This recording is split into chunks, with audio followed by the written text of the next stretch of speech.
try that again. Yeah. Woohoo!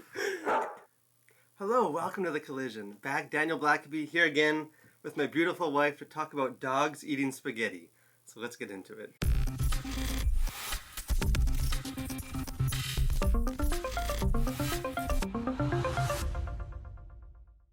What were your initial thoughts of Lady and the Tramp 2019? I went into it having read a few reviews online about the Disney Plus and a few of the shows coming out, and there was a lot of mixed reviews about the show, and so I kind of went into it expecting it to be kind of terrible.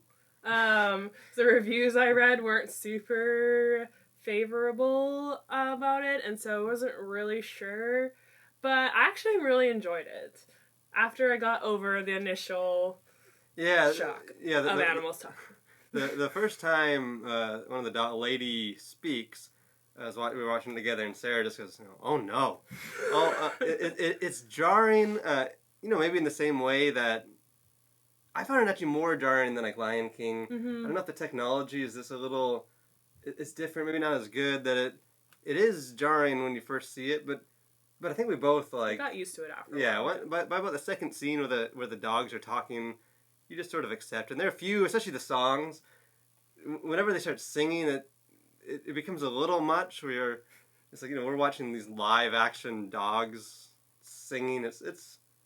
It's weird, but yeah, I think we both thought it was cute. Again, there's been some people kind of criticizing the movie, saying, do we really need another Lady and the Tramp movie? To which I think, of course we don't. Like it's a movie about dogs eating spaghetti. There's no reason really to remake it, but that doesn't mean it's not a fun film. Yeah, we had laughed quite a bit when we watched it. There was quite a few scenes that we were laughing and thought were really cute. It's a love story. It may be dogs falling in love, but it's still a love story. Yeah, it does pull at the, it doesn't have as much, at least for us. Maybe you're a huge Lady and the Tramp person. It doesn't have as much of like that nostalgia, like Lion King, just can't wait to be king, or some of these things that just kind of tug on your childhood nostalgia. I didn't really have any, I didn't remember the storyline. Other than the spaghetti scene, I didn't remember any of the songs, which... That was the only song that I feel like most of the songs I feel like aren't that memorable.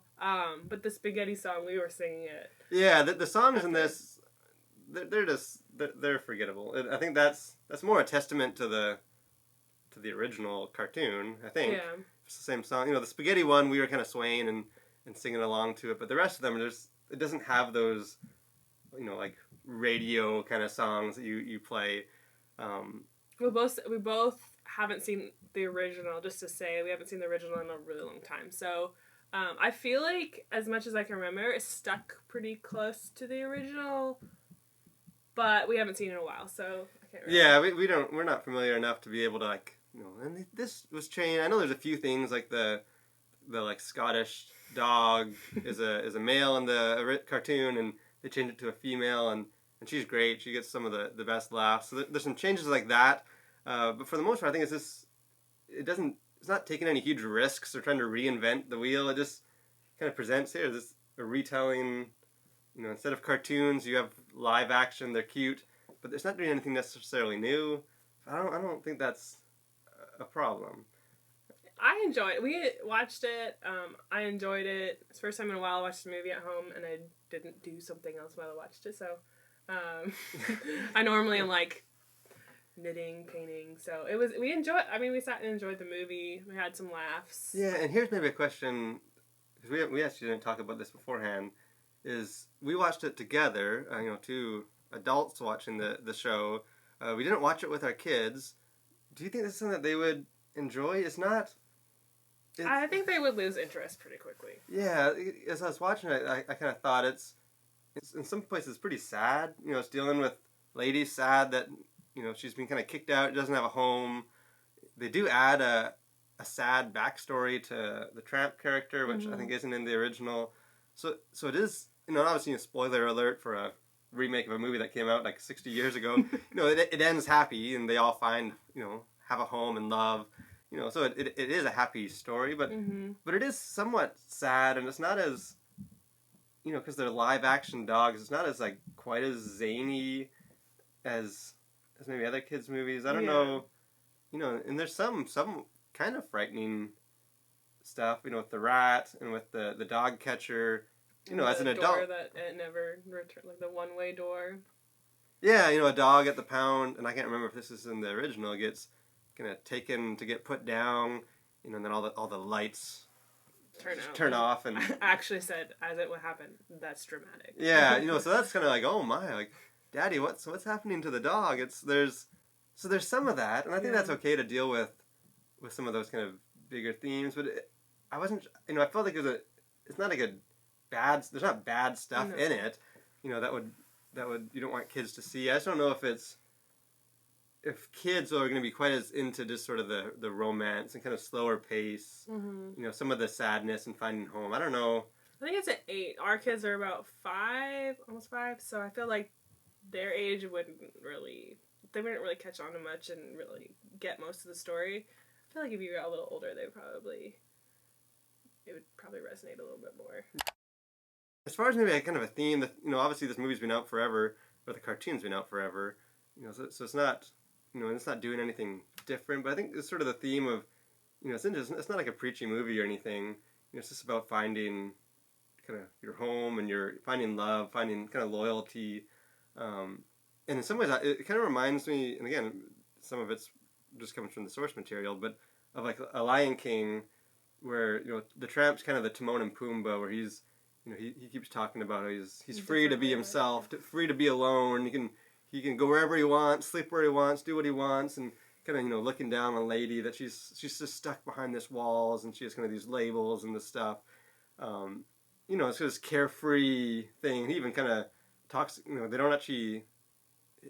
don't name him the Tramp in this. He's called a bunch of things. He kind of talks about how he doesn't have a name. He can be whatever he wants, and in some ways, it's almost like he's like a representation of like our society. You be free, be whoever you want, be do what you want to do. Don't tell me how to live. And it's interesting. The film kind of takes it, in the end, it's not like they both kind of have to learn that. In the end, it lands on it can be exciting to kind of live as you want to live and do what you want to do, but at the end of the day, it comes down to kind of having family and having home. And I don't know if you. I enjoyed. There was like 2 other dogs that were street dogs with him that he interacted with a few times, and even just the way the one dog helped him realize that like he wasn't happy was she just let him like find the truth on his own by talking through it, and it was just kind of a nice, interesting way to like approach it. Like she didn't tell him like you're unhappy. He just started talking, and she was just like let him realize like, yeah, this isn't really what I want to be doing right now. Yeah, and I think that's kind of like a strength of the film as a whole. It's not necessarily just preaching some message. It just sort of shows you, it kind of lets you discover it. And as a kid, I would assume you just sort of take in the story, and you discover the importance of family and home and having belonging. That maybe being a lone wolf and just being who you want to be isn't necessarily all it's hyped up to be. But then maybe kind of final thought. I think this isn't I think Disney Plus is probably a perfect place for this film. This isn't like a theatrical movie. I feel like the cartoon isn't a theatrical. I still think the quality of the film was really good. Like the graphics obviously were really good, considering they were dogs talking and it wasn't insanely off-putting. And like it was probably more than some of the other streaming movies put into a movie. So I enjoyed that. But I feel like it probably was the best place for it to be streamed instead of spending it kind of reminded me in a way of like the movies Disney used to make, like the old school live action Dalmatians, but just with a lot better technology. Mm-hmm. It looks better, but it's somewhere in between that like kind of made home video and then like the theatrical. But yeah, again, this is with a lot of these reviews, it's whether should you go see it in the theaters? Are you going to pay the money for it? With this, if you have Disney Plus, then it's there for you. You're not paying anything extra to. So would you recommend people watch it? You would recommend maybe kids watching it? What would? I don't know if I would have my kids watch it. I feel like they would probably get 10 minutes in and start asking to watch something else or start playing. But if you have a little bit older kids, maybe spend some time. We enjoyed it together. It was just the two of us, but Yeah, so I think if you're a big Disney fan, you're just looking for something. You have Disney Plus. I know you have like 6 million other things on there to check out. But I think it's worth watching if just to revisit it. Don't expect to be blown away or to that's going to be a classic that you return to again and again. And it's not anything on that level. It's definitely just sort of a forgettable. You enjoy it while you watch it. But so again, yeah, if you have it, check it out. If you do check it out. Let us know. Let us know what you're thinking of the film. Let us know what you're thinking of Disney Plus. If you found any, I know we've already watched The Rescuers. Yeah. Let us know what your favorites are that you've been wanting to watch with your kids. Yeah, no, we got it mostly for our kids, but we've been scrolling through just, I remember this film. I can't wait to show my kids, Swiss Family Robinson or some of these films that we grew up with, which is, I think it's a neat kind of communal thing that happens with this service. So again, yeah, let us know. And again, if you haven't done so already, please, we'd love for you to subscribe to our channel. Keep up with all the other reviews we're doing. Doing Mandalorian, doing some big movies coming up at the end of the year. So subscribe to our channel. Keep up with that. Jump in the comment section. Let us know what you think. And again, we want to thank you for watching and hope you'll continue to collide with your world for Christ.